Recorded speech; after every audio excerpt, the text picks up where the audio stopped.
A warm welcome to the students of BBA first semester. In this session, I'll be covering on the subject Corporate Administration, Unit 2, Formation of a Company. The topic for today's discussion is Prospectus. Dear students, it is necessary for you to remember and recall. After obtaining the certificate of incorporation, promoters normally go in for public offer. This means that the promoters are willing to raise the required capital in the form of shares or debentures or both. They'll be entering the capital market for the first time. At the time of entering the capital market, they have to release a document called prospectus, which contains information on various aspects of public offer. So, dear students, in this session, I'll be covering about the introductory aspect of prospectus, meaning of prospectus, definition, types of prospectus, and we shall also discuss the most likely questions in your examination. Dear students, with that introductory background, let me introduce you about meaning of prospectus. Please understand and remember, prospectus is a legal document. This document outlines the company's financial securities for sale to the investors. According to the Companies Act 2013, there are four types of prospectus, which we will discuss after understanding the definition of prospectus. Just to name them, the four types are abridged prospectus, deemed red herring prospectus, and shelf prospectus. So, dear students, as I mentioned, when the company wants to enter the capital market for the first time, they have to release a document called prospectus.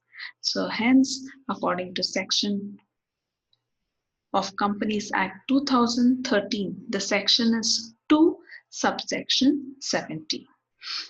Okay, so we will understand the definition. The prospectus is a legal document for market participants and investors to pursue detailing the features, prospects, and promise of a financial product. Hence, it is mandated, means compulsory by the law, to be supplied to prospective customers. Let's take an example. Before that, you should know the full form of two important terms: IPO, which stands for Initial Public Offering, and one more term which you need to know is ETF, which stands for Exchange Traded Funds. So, in an IPO, the prospectus tells about potential shareholders, the details about the company's plans and business model.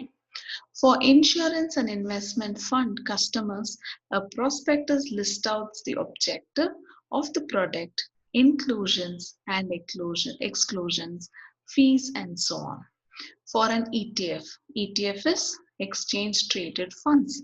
A prospectus informs likely investors about the fund's goals, history, portfolio, fees and cost, and all other financial details. So, according to Section 2 of Subsection 70 of Companies Act 2013, prospectus means any document described or issued as a prospectus and includes a red herring prospectus referred in the section 32 or shelves prospectus referred to in section 31 or any notice, circular, advertisement or other documents inviting offers from the public for the subscription or purchase of any securities of a corporate customer or a corporate body. So this document is released to the public with certain objectives. Hope you have understood the meaning and definition. So here we will understand its importance and objectives. The company provides prospectus with capital raising intention. That is, through IPO, they want to raise money. Prospectus helps the investors to make a well-informed decision. Because of the prospectus, all the required information about the securities which are offered to the public for sale. Whenever the company issues the prospectus, the company is required to file it with the regulator. The prospectus includes the details of the company's business, financial statements, and to notify the public about the issue, as I said about IPO, to put the company on record with regards to the terms of the issue and allotment process. And finally, to establish accountability on the part of the directors and promoters of the company. So ultimately, the objective or importance is to inform the public about companies' initiative for incorporation and to carry out a business, and to motivate public to invest in companies' shares or debentures. It also to preserve an authentic record in terms of their conditions with the public, and to make directors of the company responsible for every statement which is contained in the prospectus.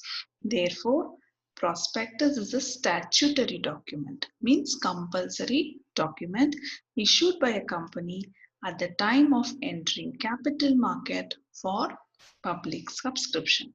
Hope you have understood the meaning, definition, importance, and two terms which I introduced you, IPO and EFO. As I mentioned initially, there are types of prospectus. Please observe in the image. The four types are red herring, abridged, shelf, and deemed. So in your examination, when you're answering, please draw the chart and then proceed. So let's understand according to the Companies Act. According to Companies Act 2013, there are four types. Let's repeat: red herring, abridged, shelf, and deemed. Kindly concentrate on each type. The first type is deemed prospectus. So these are legal terms you have to write in the same order in your examination. So please concentrate to learn the meaning. Deemed prospectus as mentioned under Companies Act 2013.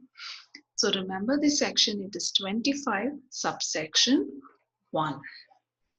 So when a company allows or agrees to allot any kind of securities of the company, the document is considered as a deemed prospectus, via which offer is made to investors. So any document which offers the sale of securities to the public is deemed to be a prospectus by implication of law. The law implied is Companies Act 2013, section 25, subsection 1. So hope you have understood. Let me repeat. Deemed refers to any document which offers the sale of securities to the public.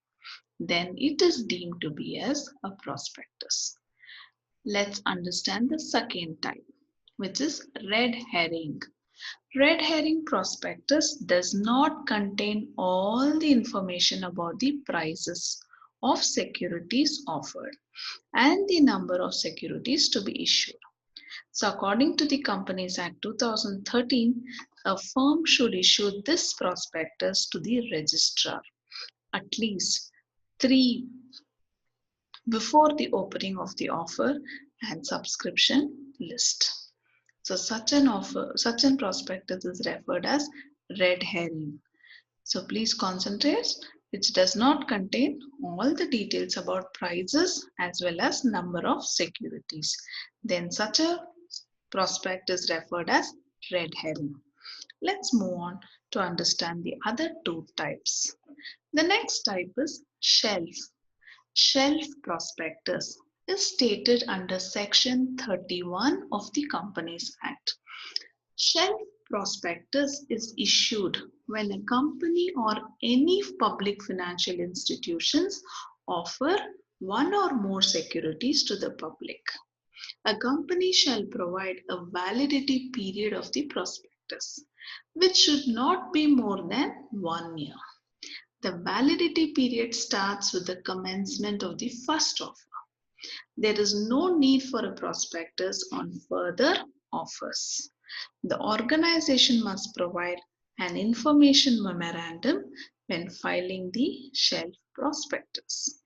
So let me repeat, shelf prospectus is issued when a company or any public financial institutions offers one or more securities to the public. The next type is abridged prospectus. Abridged prospectus is a memorandum containing all salient features of the prospectus as specified by Securities Exchange Board of India, SEBI. This type of prospectus includes all the information in brief, which gives a summary to the investors to make further decisions. A company cannot issue an application form for the purchase of securities unless an abridged prospectus accompanies such a form. So these are the four major types of prospectus which are discussed in this session. So what are the contents of these prospectus? So this, let's concentrate. The prospectus contents are specified in the Companies Act. The prospectus must touch over the following content points. So there are 9 points. Let's discuss.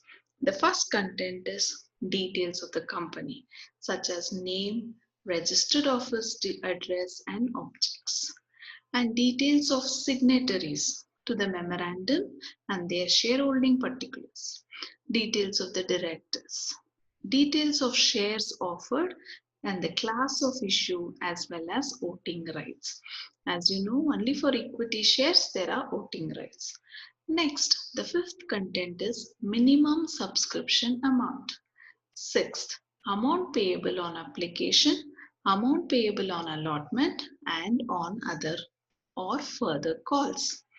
And the details about underwriters of the issue is specified under the seventh content, and details pertaining to auditors of the company and also audited reports regarding profit and losses of the company are specified in the prospectus.